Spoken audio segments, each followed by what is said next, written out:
Om Sahana Vavatu Sahanau Bhunaktu Sahaviryam Karavavahai Tejasvinavadhitamastu ma vidvashavahai.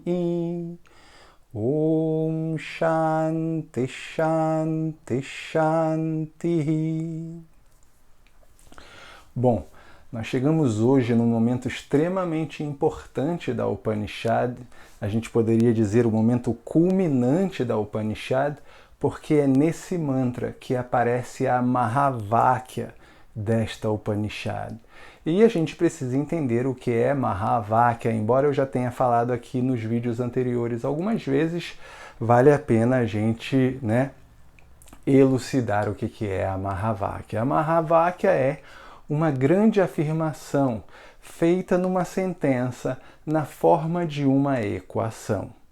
Então, uma equação é sempre uma operação matemática na qual dois objetos aparentemente diferentes são apontados pelo símbolo de igual, ou seja, apesar deles aparecerem como objetos diferentes, eles são iguais. E isso, dentro da visão da Upanishad, quer dizer o quê? Que este indivíduo que eu sou, que parece ser tão diferente desse universo à minha volta, que se manifesta com outros tantos nomes e formas e é tão maior do que eu, na verdade não é diferente daquilo que eu sou.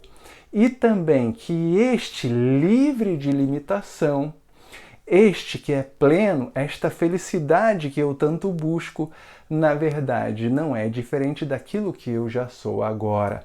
E principalmente quando a gente ouve esta afirmação de que esta felicidade que eu tanto busco não é diferente daquilo que eu sou agora, caramba, isso me dá um alívio, porque, peraí, a busca acabou. A busca, na verdade, nunca existiu, porque se eu já sou a felicidade que parecia que eu buscava, que eu corria atrás, espera aí, então não existia busca. E realmente não existe. O que eu preciso é reconhecer esta felicidade. Então, se eu não preciso mais correr atrás dessa felicidade, agora eu tenho um espaço, um relaxamento para refletir sobre o fato de que essa felicidade já é inerente a mim. O desespero passou. Então, para que eu entenda que esta felicidade, que parece ser diferente de mim ou tão distante de mim, na verdade já sou eu, para isto, a Mahavakya. A Mahavakya que mostra uma coisa aparentemente diferente desta outra coisa e que, na verdade, são coisas iguais. Então, a Mahavakya se apresenta dessa forma. Cada Upanishad tem uma Mahavakya fazendo essa colocação ali de que as diferenças elas são apenas aparentes, porque essencialmente só existe uma coisa, só existe o ser livre de limitações. Então, a Katha Upanishad, nessa sessão que a gente está estudando agora, ali no primeiro mantra, há 2 aulas atrás, se eu não me engano, disse que o sábio era aquela pessoa capaz de inverter a direção dos seus sentidos, numa analogia, num simbolismo de pratyahara, ou seja, de não permitir que a mente seja bombardeada por todos os estímulos à sua volta o tempo todo. Então não é que a gente consiga literalmente inverter a direção dos sentidos, porque isso nunca vai acontecer. Os sentidos foram feitos para a sua relação com o mundo, a sua relação com os objetos.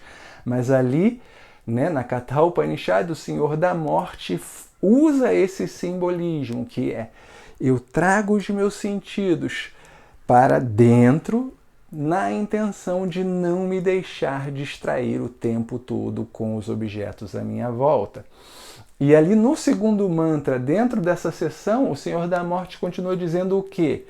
Que estas pessoas que não são sábias, estas pessoas que não têm discriminação, o discernimento entre aquilo que é o real e aquilo que é aparente, ou seja, aquilo que é o efêmero, e aquilo que é o eterno, estas pessoas continuam o tempo todo sendo arrastadas pelos seus sentidos, indo atrás dos objetos à sua volta. Por quê? Porque elas continuam acreditando que a felicidade está na aquisição, no contato, na presença destes objetos que elas ainda não possuem. E aí a gente chega nesse terceiro mantra, no qual o Senhor da Morte apresenta a Mahavakya, e ele diz que o sábio é este que reconhece em todos os objetos com os quais ele se relaciona, em todos os objetos do sentido, seja através do tato, seja através da audição, seja através da visão, seja através do olfato, seja através do paladar, seja através de qualquer coisa. O sábio é aquele que, quando se relaciona com os objetos à sua volta, compreende que a essência desses objetos, embora tenham nomes e formas diferentes, possuem a mesma natureza, possuem a mesma essência. Então, quando ele olha para esses objetos, quando ele se relaciona com esses objetos, ele não está se relacionando com algo diferente dele mesmo. Então, esses objetos servem como espelhos para refletir a sua própria natureza, né? Então, por exemplo, é por aí que começa o valor da não violência. Se eu entendo que todos os objetos, e quando eu falo objetos, eu incluo os seres vivos, né, as pessoas, os animais à minha volta, têm a mesma essência que eu, se eu não gosto de sofrer, eu não farei os outros sofrerem também.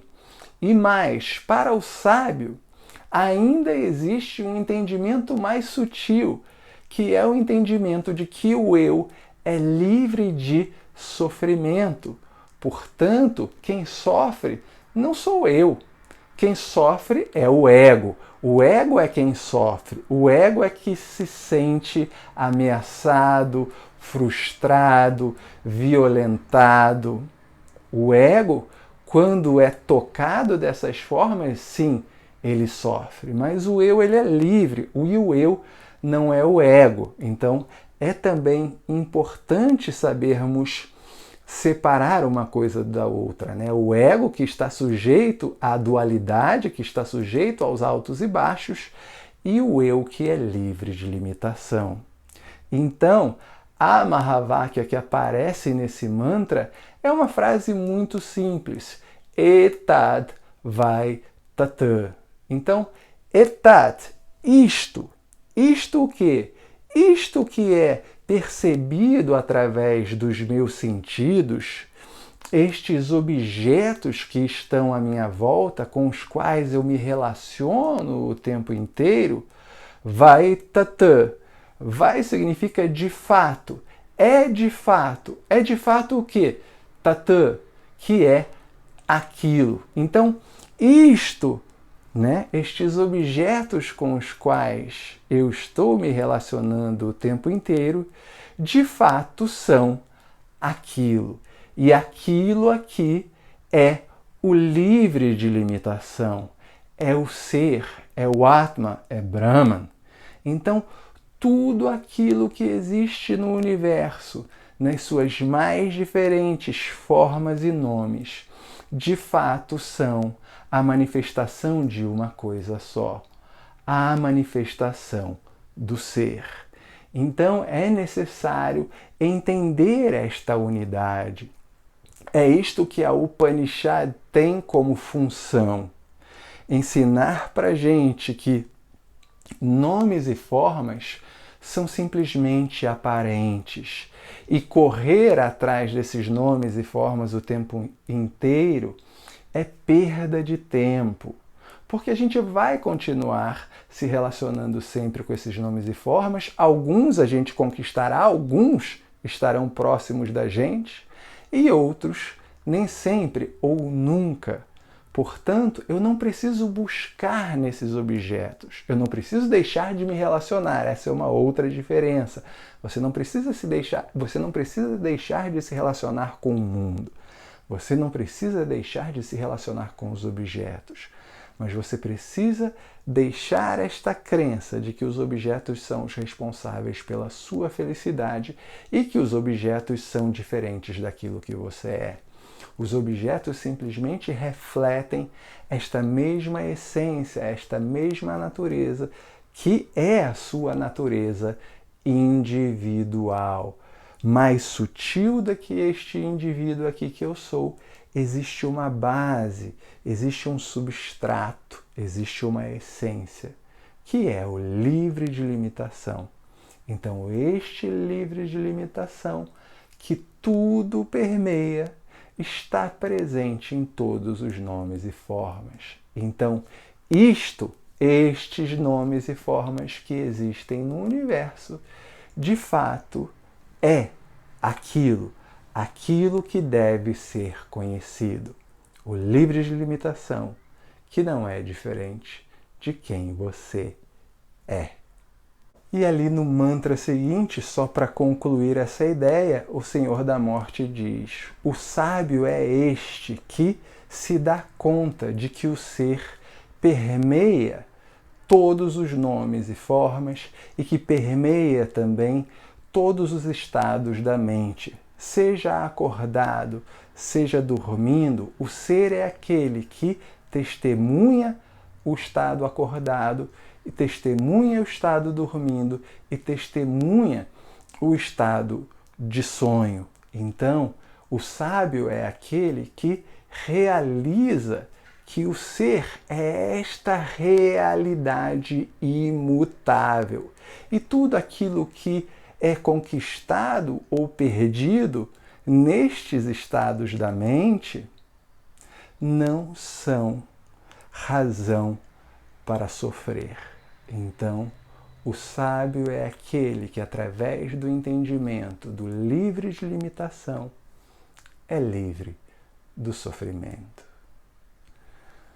Om Purnamadah Purnamidam Purnat Purnamudachyate Purnasya Purnamadaya Purnameva Vashishyate.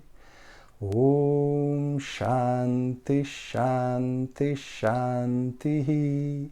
Harihi Om Shri Gurubhyo Namaha. Harihi Om.